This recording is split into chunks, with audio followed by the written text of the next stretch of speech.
Welcome to First Reading. As I'm sure you can tell, we are back with Summer Shorts, which is just a series of brief reflections on the lectionary passages for the week. The first reading text that we have for this Sunday, the fourth Sunday after Pentecost, I have few. We have 2 Kings 5, 1 through 14, Isaiah 66, 10 through 14, Psalm 30, and then Psalm 66, 1 through 9. I definitely won't be able to touch on everything, but I want to draw out a theme that I believe runs through powerfully in all four passages. The theme of power is what I'm thinking about, especially how power is disrupted and turned upside down on its head. Let's begin with Naaman in 2 Kings chapter 5. Verse 1 tells us that he is a great man of power, high favor with the king of Aram. He's a military guy, impressive record.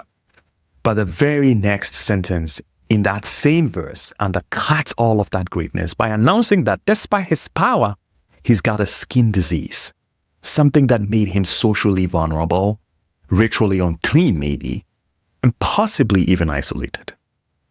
But perhaps the most interesting part of the story is how his path towards healing began, and especially for me, who gets him on that path.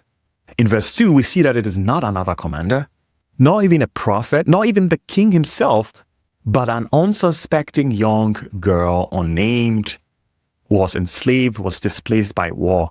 She is the one who speaks the very first word of healing. And later on, we see that Naaman's own servants convince him to listen to the young girl. Now, if we pay attention to the girl's words in verse 2, and later on to the role that his own servants, Naaman's own servants, played in convincing him to listen to this girl, we notice how every major turn in the story bypasses the so-called powerful.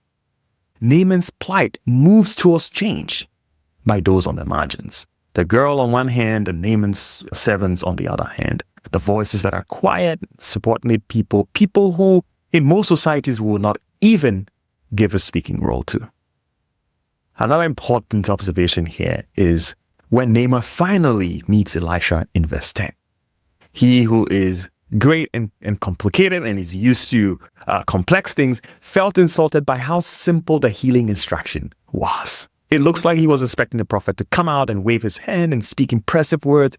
Then the prophetic magic will happen. But instead, he's told to go do the simple. Just dip in a muddy, unfamous river 7 times. Very simple. Quite anticlimactic, it's very humbling, and yet it is what heals him. So it seems to me as though divine power does not succumb to our human expectations of how power should be used. In fact, as we have seen here in this passage, often divine power crashes what makes us strong and prepares us to receive from the people that we've been conditioned by society to ignore.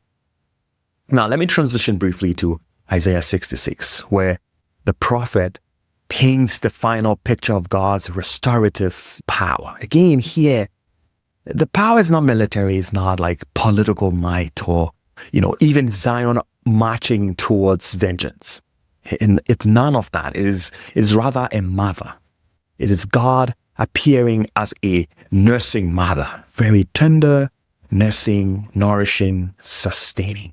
It's almost unbelievable and unthinkable, scandalous maybe, to even think that the culmination of Isaiah's prophetic tradition, the very last thing that he has to say in all of the 66 chapters that have come before, which began with fiery judgment, rather ends with a scene of divine caregiving, with peace like a river, peace like a river, comfort like a mother's lap.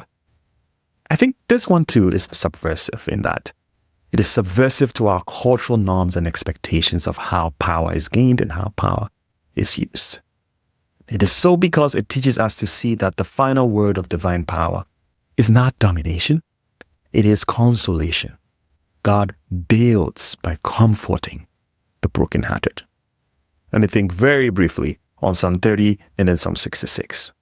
The psalmist confesses in Psalm 30 verse 6 that they thought that they were unshakable. Right? As for me, verse 6, I thought in my prosperity, or I said in my prosperity that I shall never be moved. My prosperity is everything that I've got.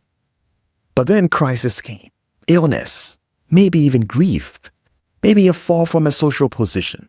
We don't know exactly, but they were brought low and then later on lifted up.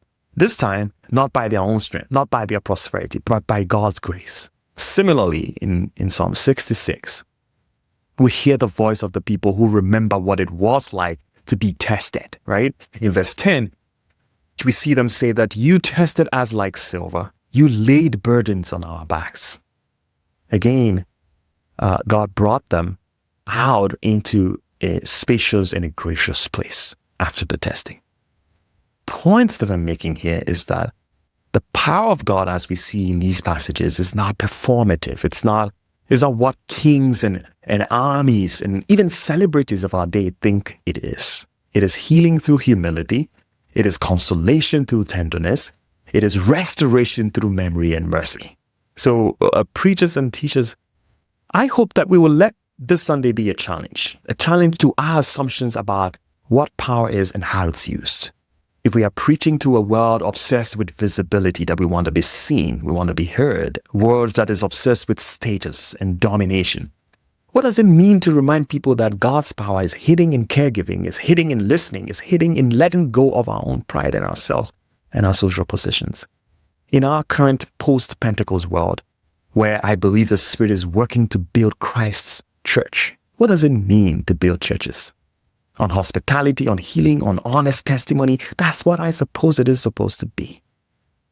And in our culture where people are still associated with the God who is dramatic in the display of his ability, what if we pointed out instead to a God whose greatest work is done through a child's suggestion, through a servant's word, through a mother's embrace?